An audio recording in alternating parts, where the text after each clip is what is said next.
आप सभी को जय श्री कृष्णा, राधे राधे। तो आज फिर सुनाते हैं लड्डू गोपाल की कृपा की चमत्कार की एक सत्य लीला कथा, जिसको सीमा जी ने शेयर की है। सीमा जी के जीवन में लड्डू गोपाल ने कैसे कृपा की, कैसे चमत्कार किया, इस सत्य लीला कथा के माध्यम से आप सुनेंगे। और अगर आप भी लड्डू गोपाल की सेवा करते हैं, लड्डू गोपाल से प्रेम करते हैं, लड्डू गोपाल अच्छे लगते हैं, तो कमेंट में राधे राधे जरूर लिखा करिए। तो ये जो सत्य लीला कथा है, ये सीमा जी ने शेयर की है। सीमा जी कहती हैं कि कैसे उनके जीवन में लड्डू गोपाल की कृपा हुई और उनके जीवन में चमत्कार हुआ। क्या हुआ था कि जो सीमा जी हैं, वो अपनी फैमिली के साथ रहती हैं, पूरी फैमिली जॉइंट फैमिली है इनकी। और सीमा जी बहुत ही अच्छे नेचर की हैं, बहुत ध्यान रखती हैं सबका, अपने सास ससुर का, अपनी देवरानी का। ये जो हैं, ये जेठानी हैं, बहुत ध्यान रखती हैं। लेकिन इनके जीवन में ऐसी एक कमी है जिसको कि हर माँ चाहती है कि वो कमी उसकी पूरी हो, उसकी गोदी भरे। इनको बच्चे नहीं हैं, इनकी देवरानी के बच्चे हो चुके हैं। तो ये बहुत बच्चों को तो प्यार करती हैं, सब कुछ है, लेकिन एक अंदर से एक वो लगता है ना कि हे भगवान, मेरी भी झोली भर दो, मेरी भी गोदी भर दो, मुझे भी कोई माँ कहने वाला हो, ऐसे सबके मन में आता है। तो इनकी जो सास हैं, वो शीतला अष्टमी का व्रत करती थी और है तो उनकी कथा सुनती थी, सब कुछ। और कहते हैं कि शीतला अष्टमी में जो भी शीतला माता की पूजा करते हैं, वो पुत्र प्राप्ति का वरदान जरूर देती हैं। माता की बहुत कृपा होती है, असीम कृपा होती है, जब हम उस नियम के साथ व्रत करते हैं और उसका पालन करते हैं। और उसके साथ साथ हमारे जो घर के बड़े होते हैं, जो बुजुर्ग होते हैं, उनकी बातों का ज़रूर हमें ध्यान रखना चाहिए। अगर हमारे घर परिवार में जो रीति रिवाज चलते आ रहे हैं, जो प्रथाएं हैं जो चल रही हैं, पूजा पाठ, उसका ज़रूर ध्यान रखना चाहिए, उस नियम का ज़रूर पालन करना चाहिए। तो ये जो हैं सीमा जी हैं, इनकी सास ने बोला कि बेटा देख, अभी तक तू ये व्रत नहीं करती थी, लेकिन मेरे कहने से, मेरे और भी कई लोगों ने कहा है कि ये व्रत करने से और बहुत कृपा होती है। और उसके साथ साथ मैं तेरे से कह रही हूँ कि तू लड्डू गोपाल की सेवा करने लग।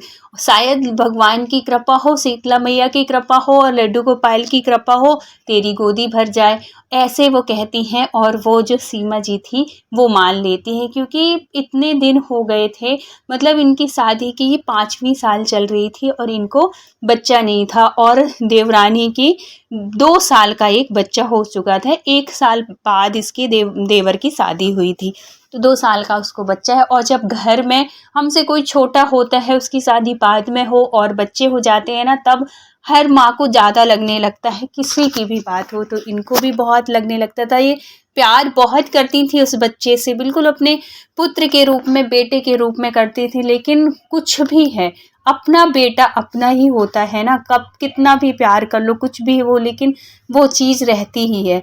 तो अब ये मान लेती हैं और शीतला माता का व्रत करती हैं, शीतलाष्टमी का व्रत करती हैं।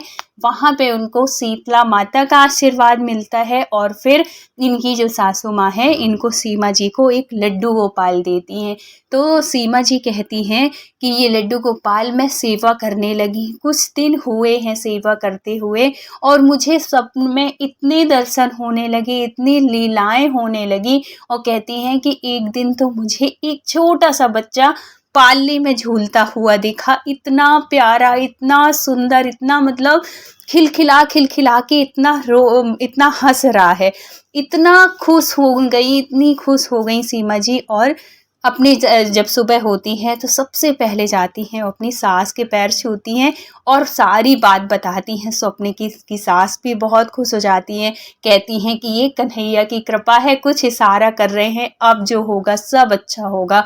और सीमा जी कहती हैं कुछ दिन में ही उनको मतलब प्रेग्नेंट होती हैं और 9वें महीने इनको एक पुत्र की प्राप्ति होती है। कहती हैं बिल्कुल कन्हैया जैसा, इतना सुंदर बच्चा इनका हुआ, इतना प्यारा होते साथ बिल्कुल ऐसी छवि लगी कि जैसे कृष्ण कन्हैया साक्षात जन्म लिए हों। अब इनकी भक्ति और ज़्यादा बढ़ने लगी। कहते हैं ना कि किसी भी तरीके, अगर कोई किसी माध्यम से हमको उस चीज़ में लाभ होता है तो हमारा विश्वास और ज़्यादा बढ़ जाता है।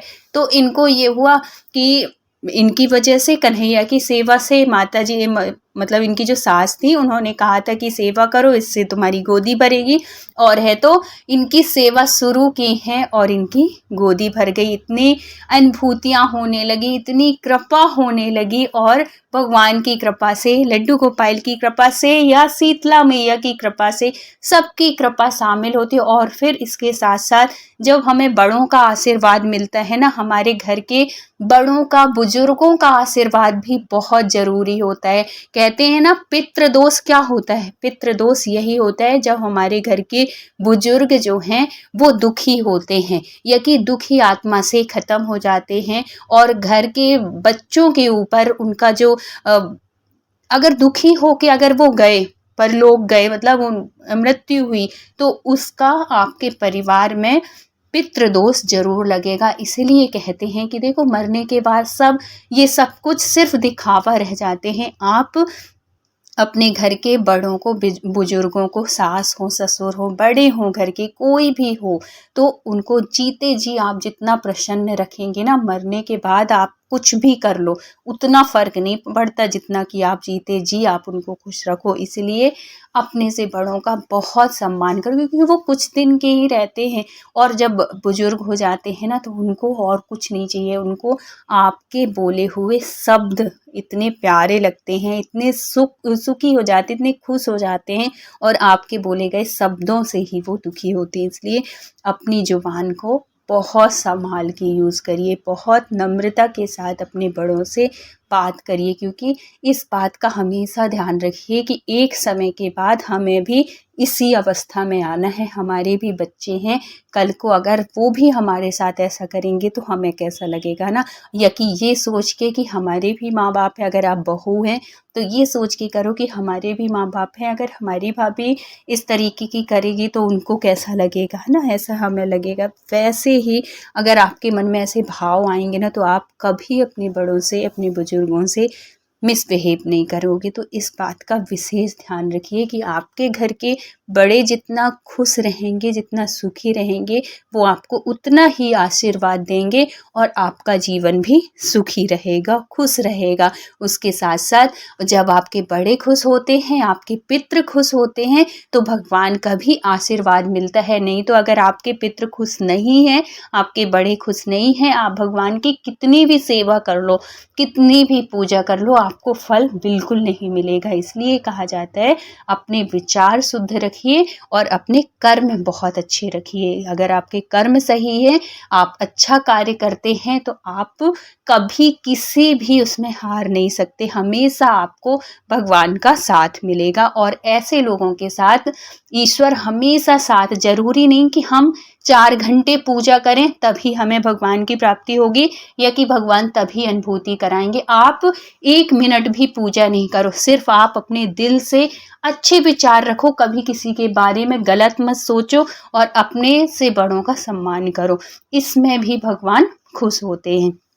तो ये जो थी सीमा जी, ये तो बड़ों का, अपने घर के जितने भी बड़े थे उनका सम्मान भी करती थी, और है तो अब लड्डू गोपाल की सेवा करने लगी थी। और लड्डू गोपाल इतने दयालु हैं हमारे, इतने कृपालु हैं कि हम कुछ भी करें ना, उनसे कुछ कहने की ज़रूरत नहीं होती, उनसे कुछ बोलने की ज़रूरत नहीं होती। वो भाव समझते हैं हमारे, और उनको ये चीज़ पता है कि हमको कब किस चीज़ की ज़रूरत है, हमारे जीवन में किस चीज़ की कमी है, वो उस चीज़ को पूरा करते हैं। देखो, सिर्फ पैसा ही जीवन में ज़रूरी नहीं होता, पैसे वाले भी इतने लोग हैं जो कि अरबपति होने के बाद भी सुखी नहीं है। इसलिए कहा जाता है कि अगर आपके जीवन में सुखी अगर आपको बनना है, तो आप अपने जीवन में संतुष्टि जरूर लाओ। जो है आपके पास, आप उसी में सुखी रहो। अगर आपके मन में ऐसे विचार हैं, आप संतुष्ट हैं, तो आप कभी दुखी नहीं रह सकते। और जो भगवान के भक्त होते हैं ना, जो भगवान की सेवा करते हैं, सबसे पहले भगवान उनको संतुष्टि देता है। अगर आपके जीवन में संतुष्टि वाला गुण आ गया ना, तो आप कभी दुखी नहीं रह सकते। ये कृपा ये विशेष कृपा होती है उनके प्यारे भक्तों के ऊपर, ये कह दो। तो ऐसे मतलब भगवान जो है ना अपने भक्तों के ऊपर इस तरीके से कृपा करते हैं। और अगर आपको भी कृपा चाहिए तो आप भी लड्डू गोपाल से जुड़िए और निस्वार्थ भाव से जुड़िए। कोई लालच के उससे नहीं कि हम कृष्ण भगवान की, हम कन्हैया की, हम लड्डू गोपाल की सेवा कर रहे हैं तो इसके बदले हमें ये मिलेगा, इसके बदले हमें बड़ा सा मकान मिलेगा, इसके बदले हमें बड़ी सी नौकरी, गाड़ी, ये सब चीज के बिल्कुल जब ये सब भाव छोड़ के अलग करके सिर्फ उनसे जुड़ेंगे तो आप जो सोचे भी नहीं होंगे आपको वो मिलेगा। इसलिए भगवान की सेवा में निस्वार्थ भाव से सेवा करो। और सीमा जी ने जब से लड्डू गोपाल की सेवा शुरू की तब से उनके जीवन में खुशियों की बिल्कुल बौछार लग गई। सब कुछ अच्छा होता गया, सब कुछ अच्छा होता गया। और फिर बाद में जिस दिन इस बच्चे का जन्म होना था उस दिन देखो, जब ये बच्चा जन्म लेने वाला था तब भी इनको बहुत ही प्यारे बच्चे, ये समझो कि साक्षात भगवान कृष्ण भगवान ऐसे दर्शन दिए। और जिस दिन ये पैदा होने वाला था, मतलब जिस दिन 9वां महीना पूरा हुआ, जब ये गर्भ में आया तब इनको दर्शन हुए। और जिस दिन ये पैदा होने वाला था उस दिन उनको बिल्कुल इतनी सुंदर दिव्य मूर्ति भगवान की, जिस मूर्ति की ये सेवा करती थी सीमा जी, साक्षात वही भगवान इनको स्वप्न में दर्शन दिए। तो ये जब बच्चा हुआ ना तो ये जो सीमा जी हैं और इसका नाम भी कान्हा ही रखा, क्योंकि भगवान के साक्षात उसको दर्शन हुए हों। और वो बच्चा भी इतना दिव्य है, इतना दिव्य है कि उसका, जिसके ऊपर भगवान की कृपा हो उसका तो क्या ही कहना, वो तो साक्षात भगवान की कृपा ही समझो, अंश ही समझो उन बच्चों के ऊपर, जो कि भगवान की वजह से, भगवान की सेवा के उससे